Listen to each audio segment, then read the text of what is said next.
ایران کی طرف سے کوئی اعلان ہم نے نہیں دیکھا. امریکہ کی طرف سے اعلان آیا ہے سیز فائر کا لیکن ایک زیادتی امریکہ کی طرف سے ہوئی ہے اور امریکہ ہی نے حملہ کیا اور اس کے بعد اس کے جواب میں ایران نے بہت زبردست حملہ کیا اور کے اڈوں کو تباہ برباد کر دیا ہے.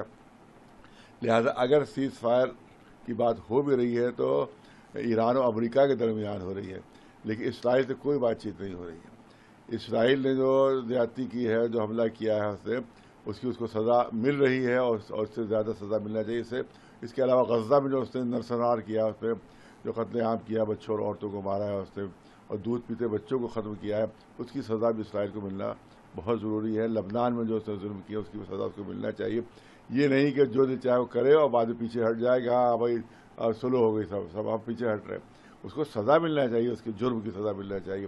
دوسری چیز یہ ہے کہ آپ ایران کے جو ایٹمی ریئیکٹرز پر آپ نے حملہ کیوں کیا؟ کیا صاحب خطرہ ہے ہمیں، اس سے خطرہ ہے. تو اسرائیل سے پورے ریجن کو خطرہ ہے، تمام عرب ملکوں کو خطرہ ہے، تمام مسلمان ملکوں کو خطرہ ہے. تو کیا مسلمان ملکوں کو اجازت دی جائے گی ان کے ریئیکٹر پر حملہ کرے؟ کیونکہ خود کو بھی تو خطرہ ہے. کہ اکیلے اسرائیلی کو رائٹ ہے، ادھیکار ہے کہ حملہ کرے کہ وہ خطرہ ہے؟ دوسرے ملکوں کو کیوں نہیں ادھیکاری ہے کہ اس کے اوپر جن کو اس سے خطرہ ہے اسرائیل سے، وہ اس پر حملہ کر کے اس کو تباہ برباد کر دیں؟ ون سائیڈڈ ایک خالی اختیار ہے، صرف ون سائیڈڈ ہے. لہذا اس کے مطلب کہ ایران کو بھی پورا اختیار ملنا چاہیے کہ وہ وہاں کی جو ریئیکٹرز پر حملہ کر کے ان کو تباہ برباد کر دے. وہ جس طرح سے اس نے حملہ کیا یہاں کے اوپر، تو اس کے ریئیکٹرز بھی تباہ ہونا چاہیے، اسرائیل کے ریئیکٹرز بھی تباہ ہونا چاہیے، وہاں کے ایٹمی تنصیبات جو ہیں ان کو بھی تباہ ہونا چاہیے، برباد ہونا چاہیے، کیونکہ پورے علاقے کو خطرہ ہے اسرائیل کے ذریعے سے. لہٰذا ون سائیڈڈ معاملہ نہیں ہے، معاملہ دوسروں طرف سے ہونا چاہیے. اور جو اس نے ظلم کیا اور پھر حملہ خود اسرائیل، جبکہ بات چیت ہو رہی تھی، بات چیت کے دوران حملہ کیا گیا. اس کا مطلب ہے کہ بات چیت دھوکہ تھی خالی. امریکہ دھوکہ دے رہا تھا، بات چیت کا دھوکہ تھا، اور اسی درمیان اس نے حملہ کر دیا تاکہ ایران بے خبری میں مارا جائے وہ. اور اس کے بعد یہی ہوا کہ بہت بڑا نقصان ایران کا ہوا، کیونکہ انہوں نے ان کو بات چیت کے ذریعے تصور بھی نہیں تھا ان کو کہ یہاں پر حملہ ہو جائے گا.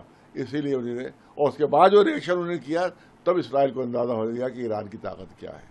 ان کو اندازہ ہوا جب تباہی حتر مچی ہوئی وہاں کے اوپر، تب ان کو اندازہ. اب وہ ہاتھ جوڑ رہے ہیں کہ صاحب معاف کر دو ہمیں، معاف کر دو ہمیں. نہیں معاف کرو، جس سے غلطی کی ہے اس کو سزا تو ملنی چاہیے اس کو، اور سزا مل رہی ہے اس کی. آدھا اسرائیل تباہ ہو چکا ہے، ہاف آف دا اسرائیل جو ہے ڈسٹرائڈ، تو اس کی سزا اس کو مل رہی ہے. دوسری چیز یہ، کوئی بھی گول جو انہوں نے طے کیا تھا اسرائیل نے حملہ کرتے وقت، تو امریکہ نے جو اس کو اکسایا تھا حملے کے لیے، کوئی گول ان کو حاصل نہیں ہو سکا. ٹوٹل 100% ایران کی جیت ہوئی ہے، اور وہاں کے جو رہبر ان کی جیت ہوئی ہے. اس نے اعلان کیا تھا امریکہ نے کہ ہم وہاں کی جو مذہبی قیادت ہے اس کو اپنی سو نابود کر دیں گے، ہٹا دیں گے. آج بھی وہ باقی ہے اپنی جگہ پر.